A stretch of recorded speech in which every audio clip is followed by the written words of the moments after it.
مسئله ماندشوی عصب چی نقش داره؟ آیا وقتی عصبی هستی یا قوت نداری، یا مثلا سردرد داری، خوابش سازت نمیبره، خوابت بیزید میبینی، مثلا همین ماندشوی عصب هست در آدم یا نه؟ اگه ما معین میکنیم که مثلا آدم ماندشویه، مثلا آدم ها در 3 حالت هستن آدمای صحت، هستن آدمای کسل، هستن آدمای نصیحت و نکسل. نه کسلی هم که بنیسه خوب کنن که مثلا توبه گیرن، نصیحت هم که زندگیشون پره برن. انا برای همین یه آدم ها رو میگن حالت سرحدی. انا همه آدم ها 80% بیماری ها رو تشکیل میدن. 80% شکایت، مثلا مراجعت، طبابت نشدنشان، از این دکتر به اون دکتر رفتنشان، از این طبیب به اون طبیب رفتنشان، گوناگون اصولهای طبابتی را استفاده بردنشان، همه این معنا داره که ماندشوی عصب. اگر ما ماندشوی عصب را مثال بگیریم، اگر یکون جای آدم زخم شود، مزه همون مرهم که بالای اگر همون زخم در ما گوشکیم فایدهش نمیکنه تا همون زخمه پوستی هم بالای قاق شدهش نگیره. اینجا همین ماندشوی عصب سبب این میشه که اون بیماری که آدم داره مشکل طبابت میشه. آدم وقت طبابت میکنن فایده چی؟ قریب که نمیگیرن. برایش برای که ما باید یکم ماندشوی عصب را برطرف کنیم. برای چی؟ برای که عصب تمام بدن را قوت میده. گرده ها را قوت میده، سپارش میده، برنامه میده که خیلی کار میکنه. شب گرده ها دم میگیرن نسبتا روز فعالن. مثلا یکی بیماری های ما میدونیم مثلا شب میزی اینو ریز کودکاده هست بود. مثلا انا همین سببش چیست؟ همون دارویی که باید حاصل شود در معینه که گرده را میگه که شب کار نکن، همون ابرامدست است. یا که مثلا بگیم که آدم طبابت میکنه اون بیماری استیوخندروز، همین چوره، ریژه ها، پراتوزی ها، این قدر طبابت میکنه ولی نتیجه نمیده. سببش چیست؟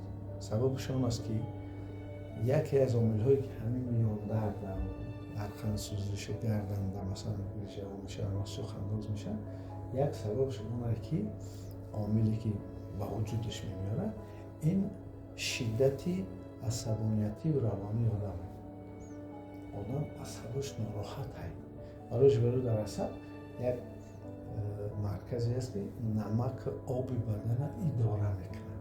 همون مرکز اگر سوسکار میکنه آدم مشکلی در ساختمان مثلا استخوانش میشن، جابجا گذاری کلسیم و مگنیوم همه الیمنت ها رو معینه نظارت میکنه، اجازت میده، نمیخواد یعنی که بری همین غدود سرشه کنه یک پراشتویت که میگن غدوده که کارش کلسی را جابجا کردنه معده.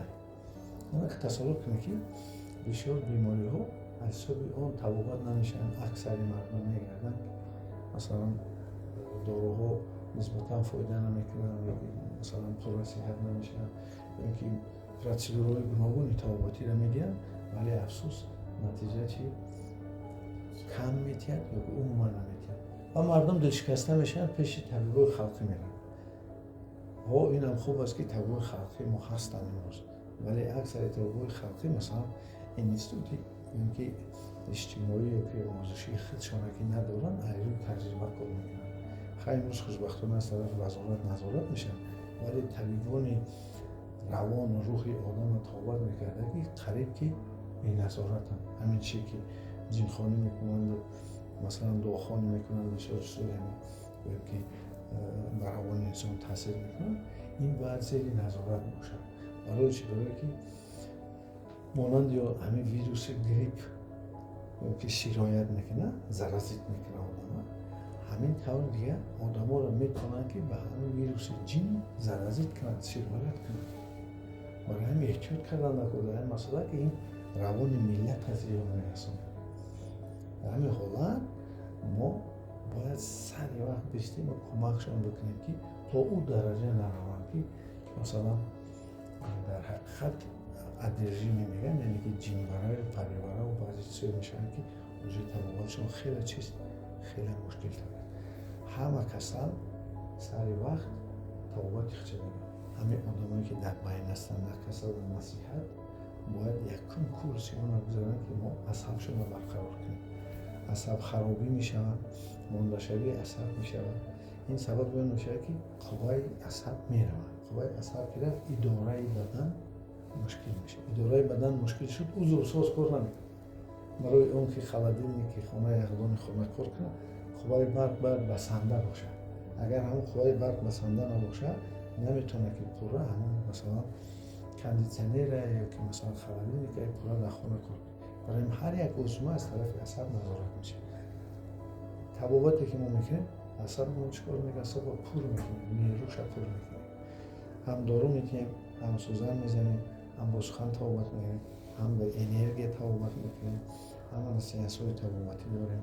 عموما بسیار قریب 300 نمود تاثیرات‌های مثلا روانی داریم که ما رو اینجوری خود کمک میکنیم. برای این حاضر ما شما سکوت مانند یعنی سیانس مانند میگذرونیم. امیدوارم که شما با برنامه باز خوب مختار میشید. سلام باشید.